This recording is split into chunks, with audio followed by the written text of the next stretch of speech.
Hey folks, Kerry here with a video on a wood flattening sled that I built.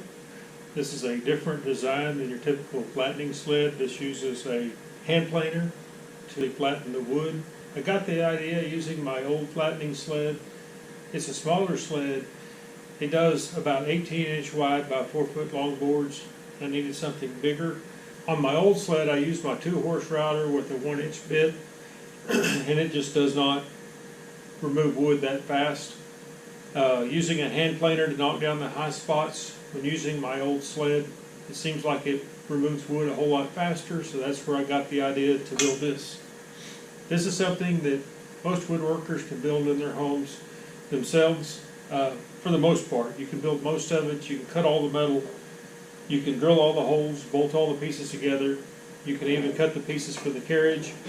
If you have welding skills, then you can build the whole thing on your own. Otherwise, you may have to find a friend with a welder or hire a welding shop for just a few welds to make this thing work. Another great thing about this is once that you're through using it, then you unbolt it, take it all apart, and it's really takes up very little room to store. This carriage, it's not very big. Really the biggest things to store probably the bed material.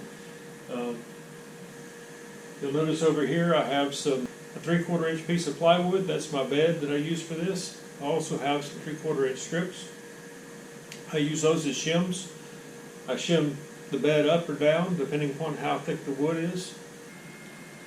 To use this, you want to go ahead and secure your workpiece within the frame of the flattening sled. You want to make sure that the lowest part of your workpiece that you want cut is at least 3 inches above these cross braces on the frame. Once you get that your workpiece set and secured, then you will adjust the cutting height of the planer. The way I adjust the cutting height of the planer is with shims. I have a variety of thickness of shims. I have them all marked with how thick they are. This is just some thin plywood. I've got some formica.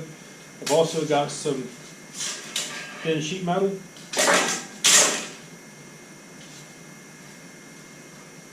So you take the shims and you adjust the cutting height of the planer by placing shims between the carriage and the planer mount.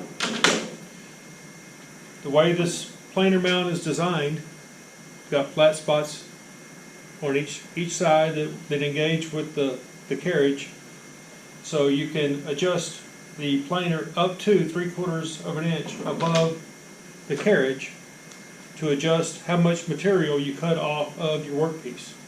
The planer will slide back and forth within the mount, and the mount actually slides back and forth in the carriage. These thin pieces of plywood, this is just some scraps I had laying around. They're actually a little bit short for the carriage. I need to get some more plywood and cut some new shims that reach all the way across. So I just take the shims out. So this is in maximum depth of cut mode with the planer mount all the way down on the carriage. The planer slides back and forth within its mount. The mount slides back and forth on the carriage, so you can work your way back and forth across your workpiece, planing it down. Once you get down to where this thing is setting entirely on the carriage, then your workpiece is flat. This carriage is really heavy, but being on bearings, it rolls really nice.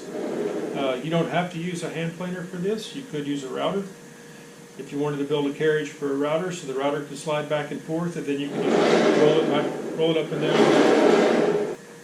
So on the ends, I put some 3/8 dowel pins. I left them sticking up and put this is just some automotive fuel line I put on there for bumpers. That way if you bump into it, it doesn't clang or anything. The bore dimensions that this will handle is 26 inches wide by 96 inches long without having to move the piece. If you want to move the piece back and forth a little bit, you can of course do longer. 26 inches wide is about the maximum width that this will flatten. Generally this is going to do 99.9% of the material that I would want flattened. If there's anything more than that, then I will Just have to take it somewhere else.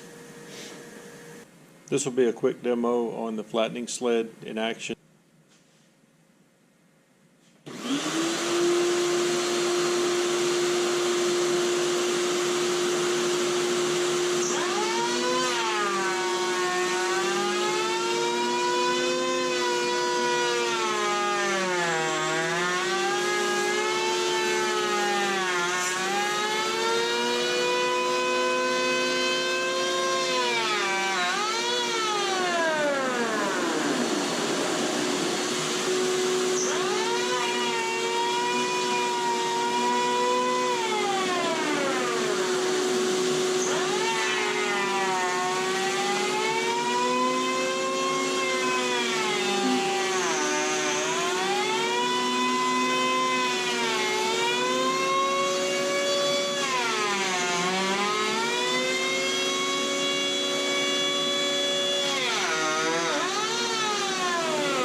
Here's a board that I flattened on one side.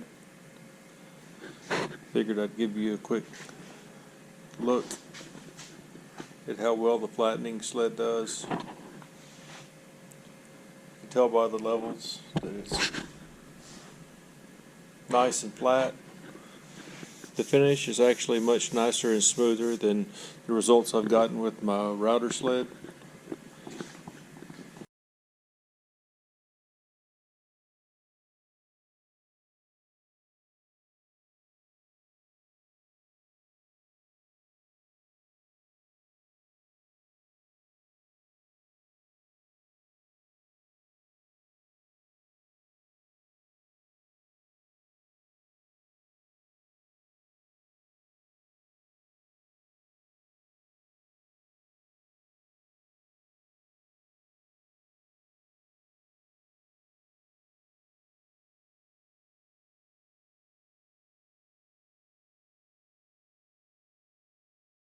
There's nothing there that won't come out when you work through your different sanding grits.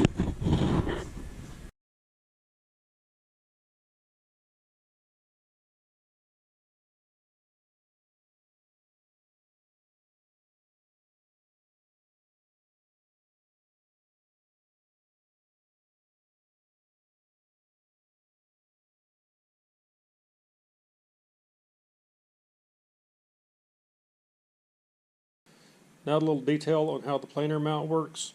This is the original hole that came in the planer from the factory.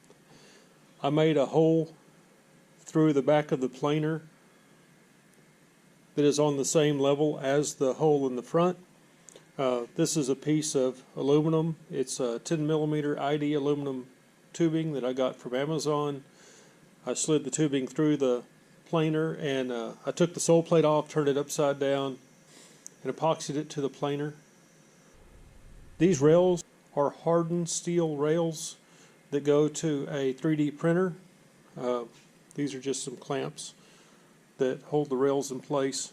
You can just take the Allen screw, take these clamps off, slide the rails out, then you've got a hand planer that you can use freehand. This is a factory Makita vacuum adapter. This is just a 1.5 inch elbow, PVC elbow. It didn't fit on the adapter.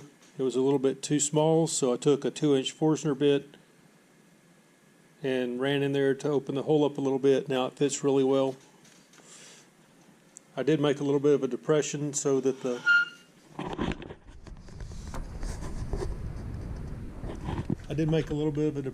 matches the elbow to maximize how far the planer will come over to this side.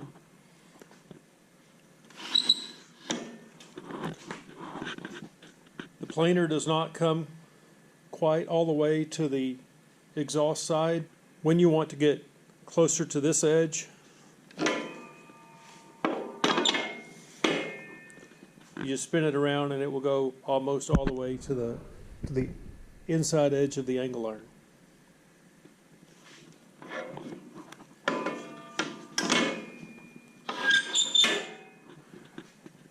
There it shows it on this side. It's almost all the way to the inside edge. It's about 26 inches between the inside edges of the angle iron, so it gets you about 26 inches of cut total. The carriage is 2 pieces of 2x2 by 3/16 angle iron running across. There's a piece of 3/8 by 3-inch steel plate on each end.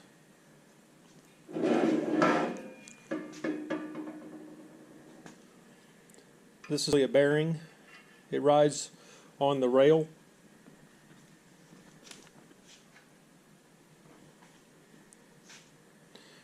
This is just a bicycle wheel bearing. It's about 1 inch across. It's got a 12 millimeter hole in the center. I recommend your bearing be about 1 inch across so that it has enough surface contact with the rail, and also it helps it to roll a little smoother. The washers are fender washers. A problem with the fender washers is that they were rubbing on the outside of the bearing and wouldn't let it roll. To overcome that,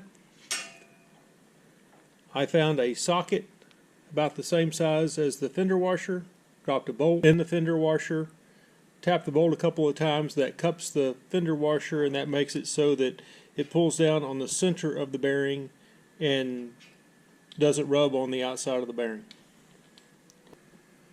You can see I double nutted the bolts that hold the bearings in. That way you can tighten down the bearing onto the bolt. Then it works as an assembly, and you just stick it through the hole and you can tighten down the outside nut to hold it.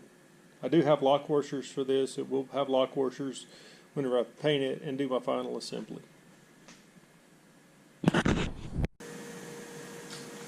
As far as the tools that you will need to build this, get yourself a 4.5 inch angle grinder. You can pick one of those up at Harbor Freight for cheap. Everything was cut using just one of these really thin cut-off wheels. I came along and cleaned up my cuts with a flapper wheel. These are awesome. Metal's inevitably going to be fairly rusty when you get it, dirty, rusty. So a wire brush cup makes short work of cleaning up the metal. And all this stuff you can get at Harbor Freight pretty cheap. I'm sure you already have a drill. If you're inclined, this project could also be a good justification to buy yourself a welder. By the way, this whole thing, hand planer and all, cost me about $500 to build. From what I could tell, looking at the big commercial flattening sleds and a 3-horse router and a big flattening bit and everything, I would probably have spent well over $1,000 buying a commercially available one. This one I built for about $500. And when I'm not using it, I can remove the hand planer from its carrier, and I've got myself a really good hand planer. I've got a ton of routers. I've even got 2-horse routers, so I've got a much greater need for a good quality hand planer than I did a 3-horse router that would only be used on a flattening sled.